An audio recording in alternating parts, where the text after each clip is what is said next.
Hi everyone, decided to do another start to finish restoration. I already started on this. I managed to remove the weird bracelet safely on this watch. However, when I tried to open the case back, I saw that it was almost seized, so I didn't push it because even this thing can slip and scratch the case back. So right now I'm trying to listen the adhesion from the grime around the case back and clean it a bit manually. Case back is sadly stuck there, so I have some Winkel rust spray here.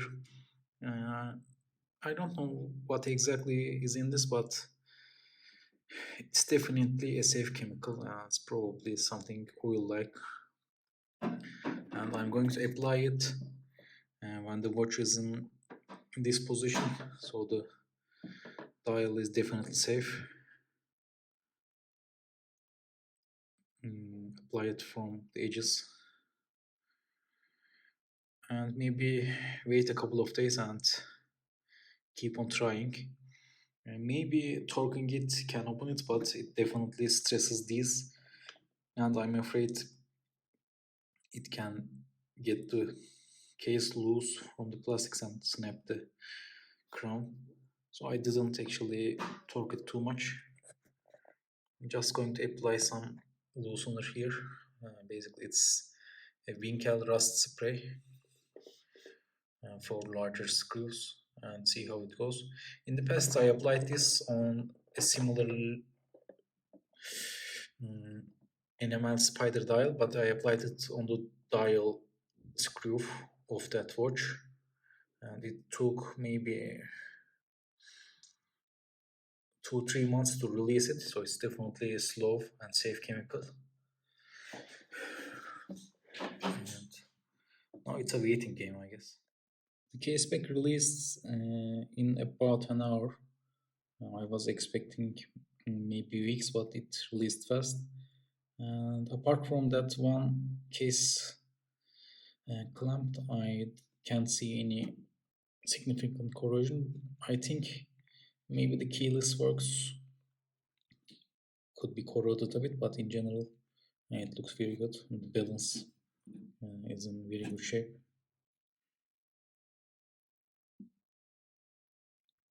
I think this will be an easy task, at least I hope. But if any of the dial screws are corroded, it is going to be a nightmare. But I'm also happy that the automatic balance screws aren't corroded and the case screws aren't corroded, so it will be easy to remove the hands and start working on the moment. The case screws aren't corroded and the dial is in very good shape. It's almost a night sky kind of a patina rather than a spiderweb patina because it is extremely detailed. And interestingly, it kept all of its text, and luckily the case screws, both of them, appear to be intact. At this point, I'm very lucky since the serial gauge isn't corroded as well, and the dial screws are also releasing, and there isn't anything challenging getting in the way of a restoration now. I'm very glad, but it could also be the other way around if any of these screws were seized, mainly the dial screws.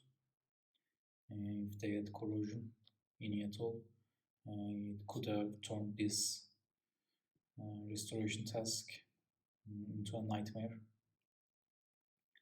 At this point, I'm going to store this for a bit and continue later on when I feel more like it, probably in the morning. Currently, it's like 9 p.m.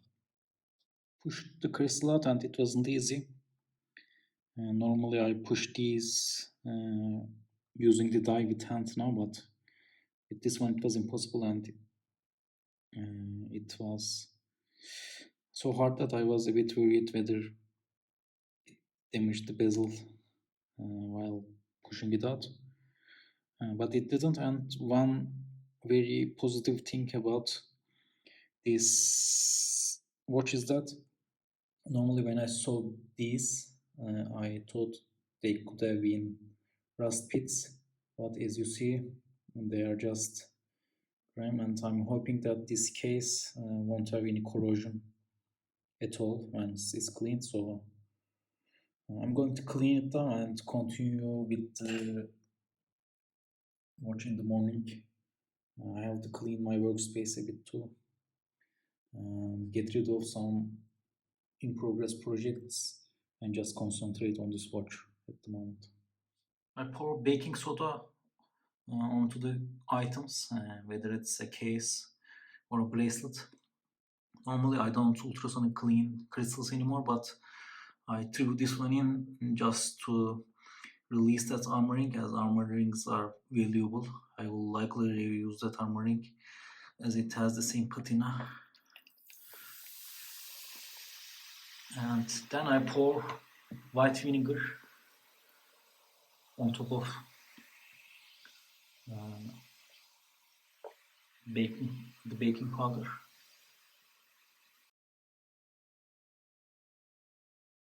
I made the mistake of leaving the ring for too long, and you can see the coating worn off. But on the bright side, it wasn't a good ring to start with. You can see it easily, but it had some spotting too.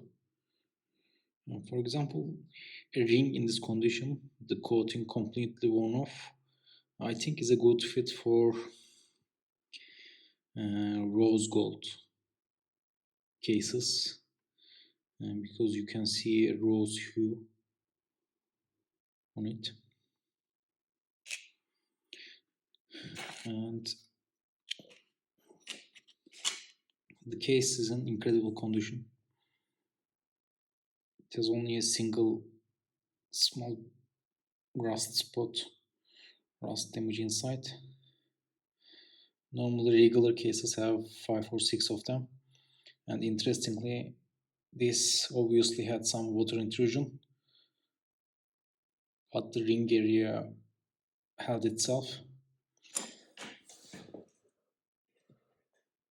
On this crystal I believe the water entry was from the top mainly.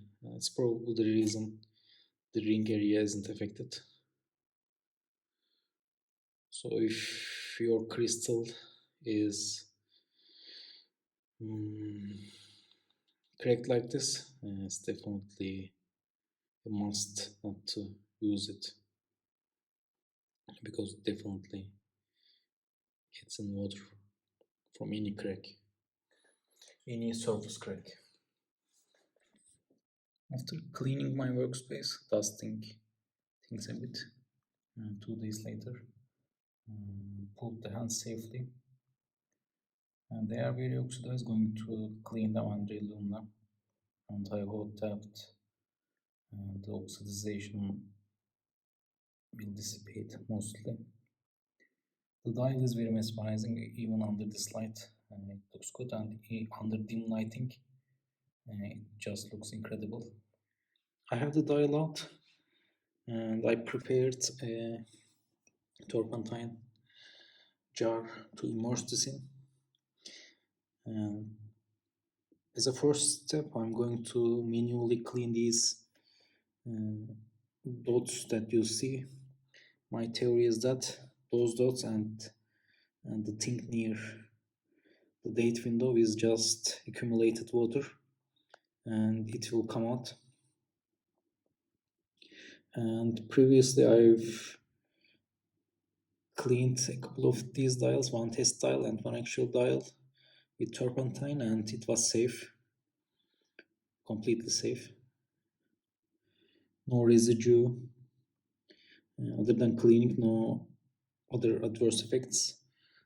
Same glare after turpentine is evaporated. But still, I'm very afraid when it comes to this dial because it is much more cracked.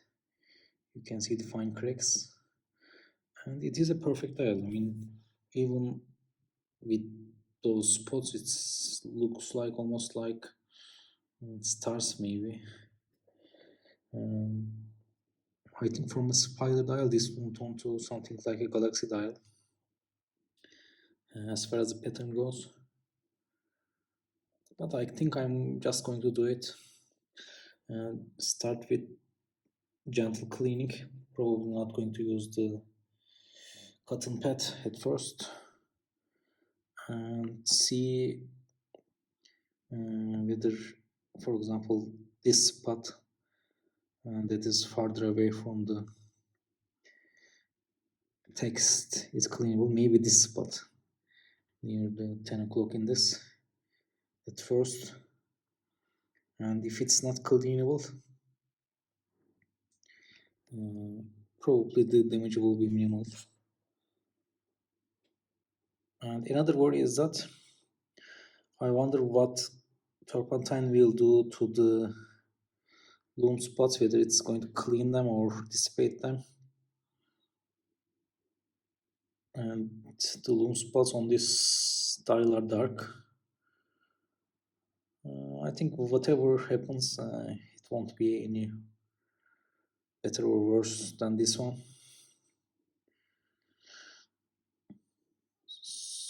And I bought this watch for a very affordable price. It's one of the cheapest C cases I've bought. So monetarily, I don't have any risks here, but it's still a beautiful dial. And I don't want to damage it in any way. This is the first cleaning attempt. Now I pushed the turpentine completely out, and you can see that there is no change. The spot is still there.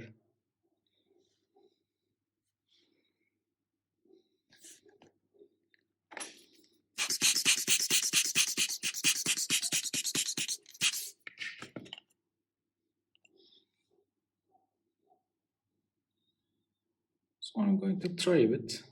It doesn't hurt. And I was very anxious at this first try. I didn't let it stay on for too long. I made a couple more very gentle attempts, and I think it is making an improvement. They haven't disappeared, but I think they have been reduced.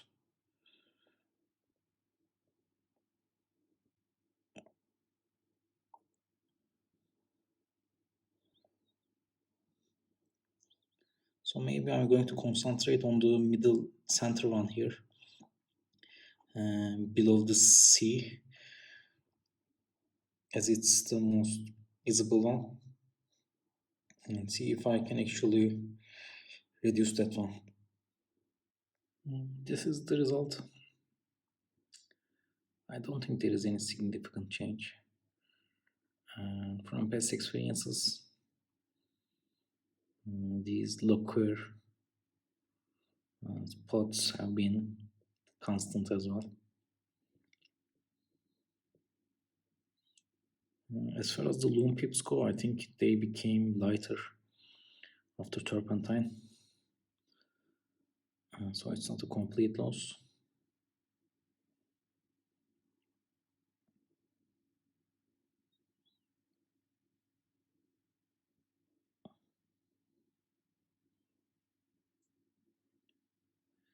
I think it makes the cracks appear more visible as well, and that's probably a side effect.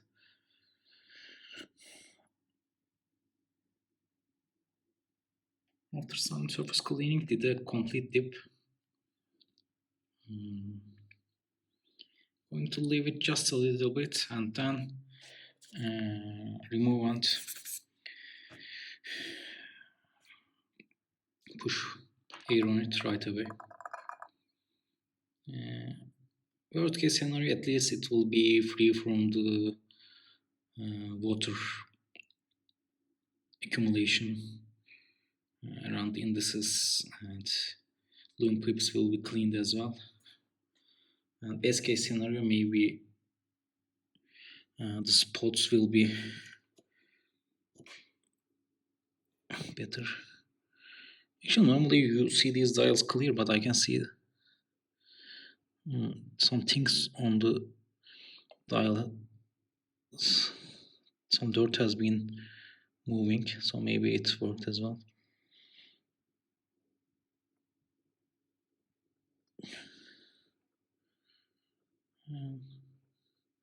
It's also interesting to see how strong these spider dials are. And they are much stronger than they look. Unless they are damaged. After the first full immersion, I think all it did was to clean the loom pips. I think they are lighter now. And I originally saw the spots too, but I think spots are improved as well. It was a bit hard to dry the plastic part, so I'm going to now dry it off and see, and probably show the final result, and not in between steps. But I think it's definitely an improved dial. It looks almost pristine, but you can see the old spots in the glare here. They are visible in the glare, but they are not visible from this angle, so it's definitely an improvement. I will maybe do another full immersion, flush the turpentine, get new turpentine in. Don't push it because it looks very good this way, and maybe wait enough time so these couple of loom pips are lighter as well, and settle with that result. I pushed my first blue dial further. It was an abused blue dial and in more beautiful condition than this one, and that one survived, so I'm pretty sure this one will easily survive as well. This is the result after the second immersion and cleaning some spots manually for a bit. I think I'm going to settle for today and maybe not continue tomorrow either, because the result is good. At least the loom pips are now whiter and visible, and the dial is definitely slightly better, but spots are there. I think the next step for this dial would be applying another lacquer layer that will just dissipate these discolorations and make it look perfect, like it looks perfect when it's immersed. So there is no point in pushing this style further, as there is a better path, applying a thin lacquer layer, and something beyond my scope of abilities.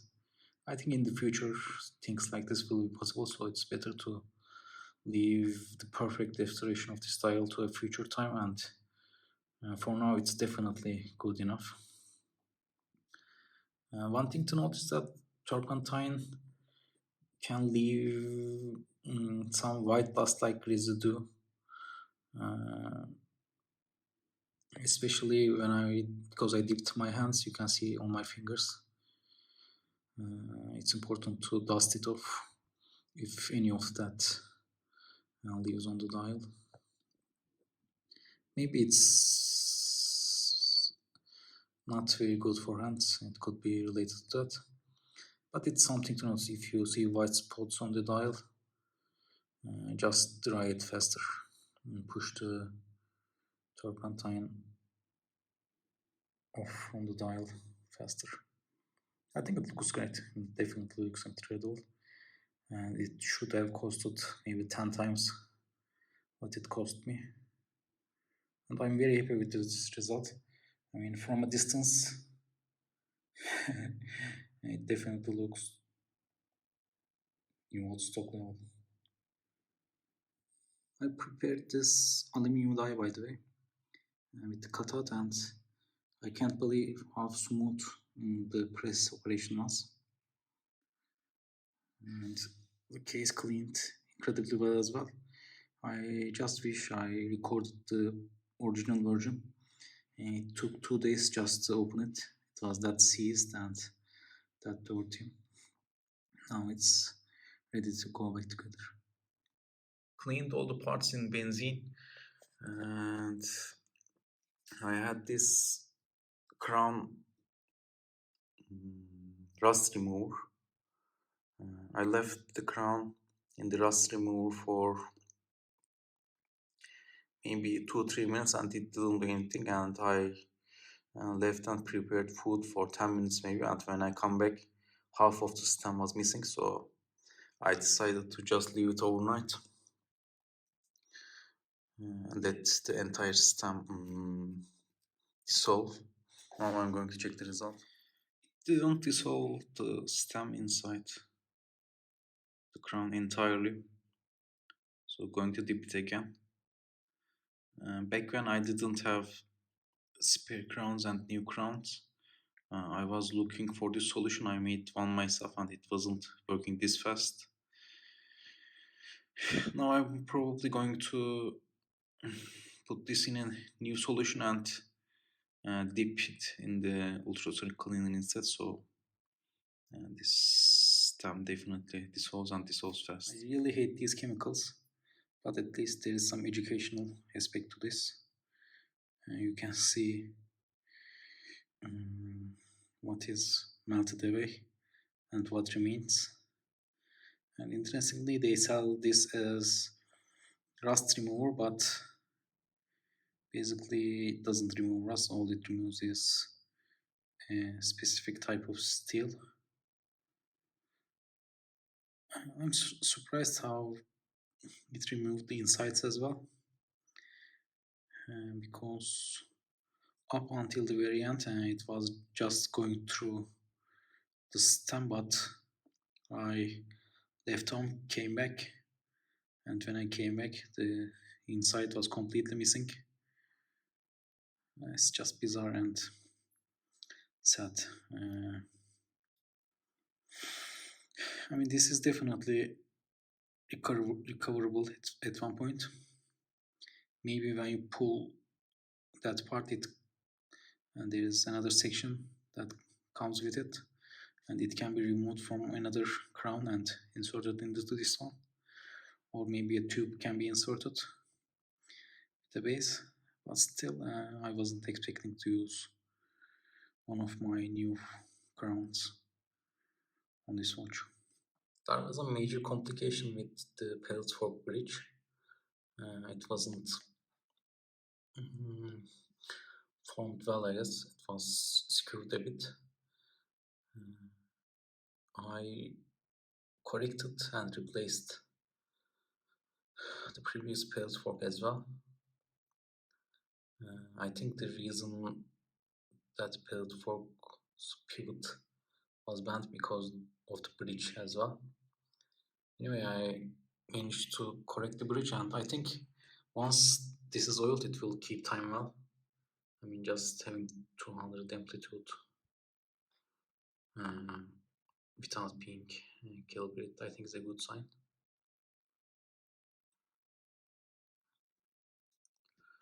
I learned a lot about pellet fork bridge correction, and looking back on some of the things I couldn't explain, I see now is because the pellet fork bridge had a wrong angle. For example, sometimes you hear an excessive ticking sound from the watch, like an audible ticking sound. I realized that it's because of the angle of the tip of that pellet fork bridge, changing the angle of the pellet fork and making it touch the bridge and hit the bridge itself, causing the sound. maybe excessively. Initially, this had a, I guess, downwards angle, and it was originally the platform was touching the bottom cap jewel or the top cap, depending on where you look at it. It took maybe like an hour going back and forth, but finally it was in a good state. I actually have at least one donor, but I'm not going to use it. I'm satisfied with these results. I think maybe this can reach 240 if once I oil it. I want to show this one for a while. I'm going to clean the disc with turpentine. You can see minus staying around 1, 2, and between 21, 22, and 23. They are instantly cleaned when you dip these in turpentine. Applied some minor cotton pad and all of them were removed. Now I have to evaporate the turpentine. So far all the functions are good and smooth. And the disc turns well. These are the original hands, which are very oxidized.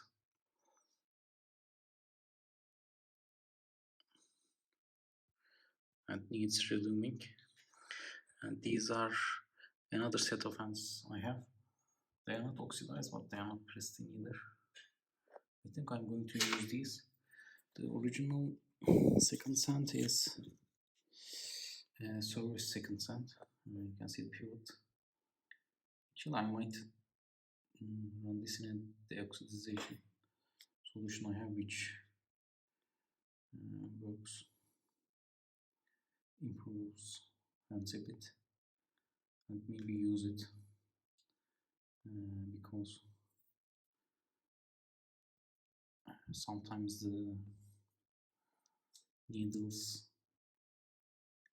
are matched to the second hand, and it's hard to find another second hand that the needle accepts.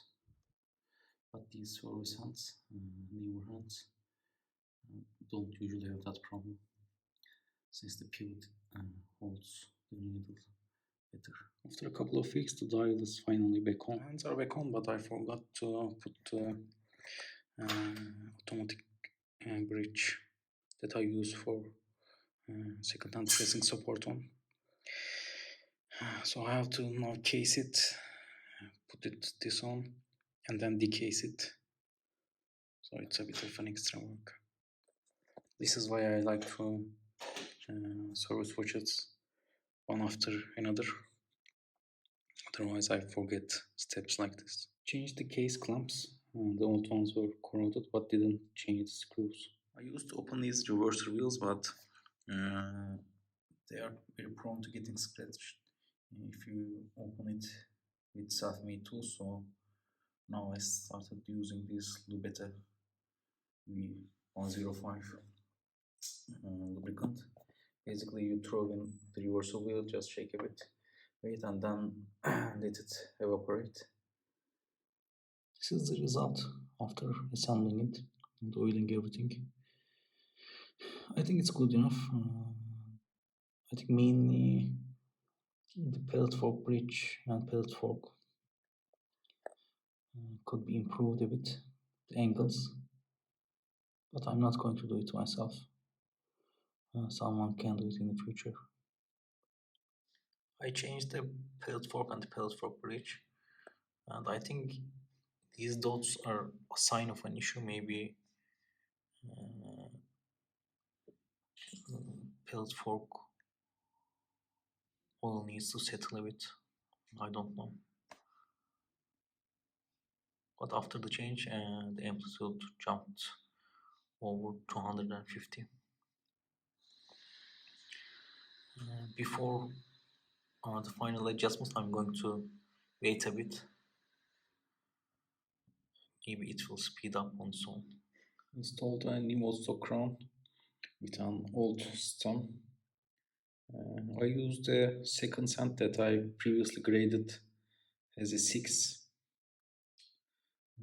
It's hard to see, but there are some scratches on it. But I think it looks good. Definitely doesn't look out of place on this watch. So currently, I think this is ready to wrap up. But I'm worried about the pedals fork still, because the changed pedals fork has maybe has an issue. I think maybe it's something.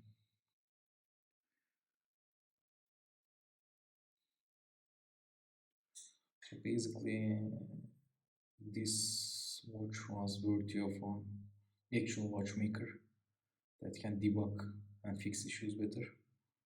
I always recall a watchmaker in Turkey that was popular and sometimes indicating that he doesn't work on watches that have problems. I mean, I think it's what differentiates a hobbyist from a watchmaker. I mean, if you can debug issues, fix parts, etc., I think you can call yourself a watchmaker, or otherwise you're just a hobbyist, I guess. I'm definitely not a watchmaker. I mean, at best, I can debug issues by swapping parts. And an important note I have is to, I mean, if a pellet fork bridge doesn't gently go in and go out, I think it should be replaced with a new one. The original pellet fork bridge on this watch had an issue and it didn't gently go in and go out. And sadly, because of this issue, I ended up breaking a pellet fork I have and installed a new one. So my note is that if the pellet fork bridge has this issue, if it's bent slightly, or if it's it was removed forcefully before, it doesn't easily go in and go out just by touching gently. So if a watch has this issue, it's best to just replace it. My mistake of not replacing it, and instead, while trying to understand the issue, while trying to remove it, it broke the pellet fork pivot. You can actually change these pivots as well, but I mean, obviously, you need the right tools. So instead of buying a new pellet fork, you can buy a pellet fork pivot.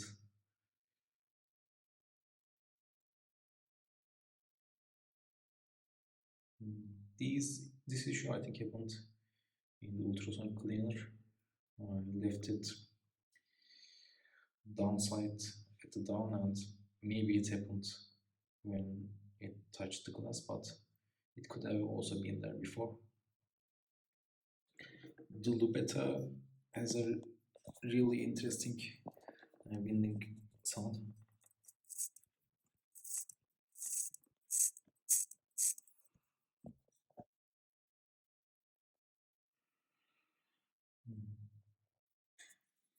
So I'm going to now apply, I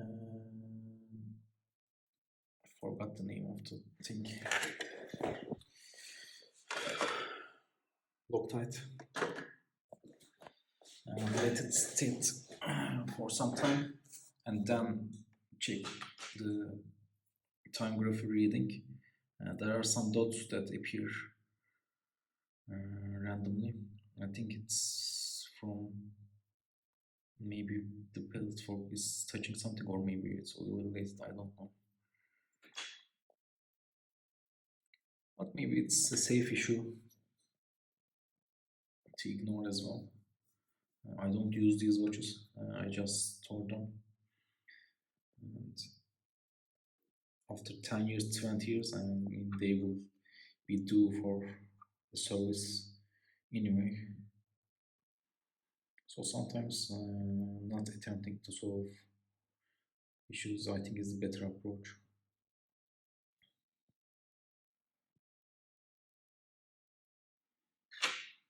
So I've seen this issue before. It's something in the watch making a sound it shouldn't make, hitting something maybe.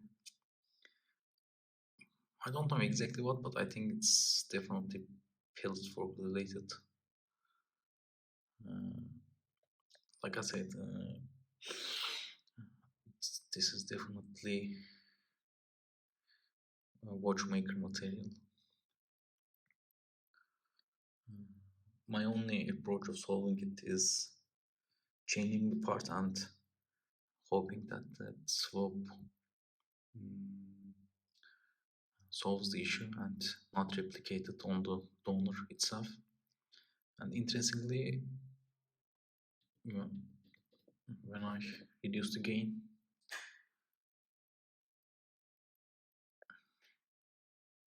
you can see it increase actually. When I tried it, at least you could.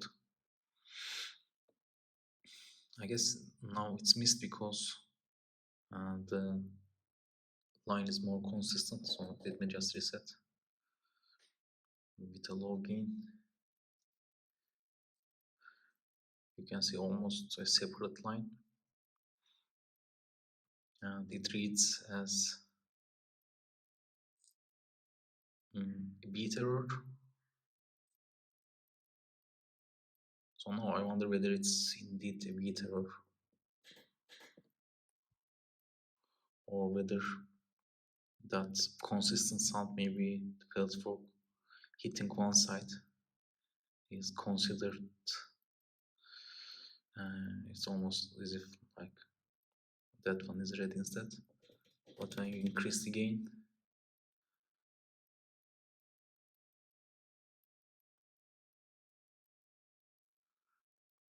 I mean the issue doesn't happen that much, but I think it's not registered with this high gain.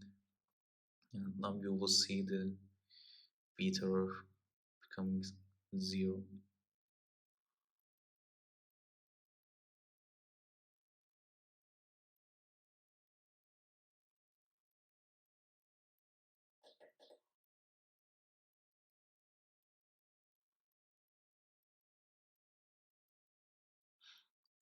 I'm going to settle here with the swatch.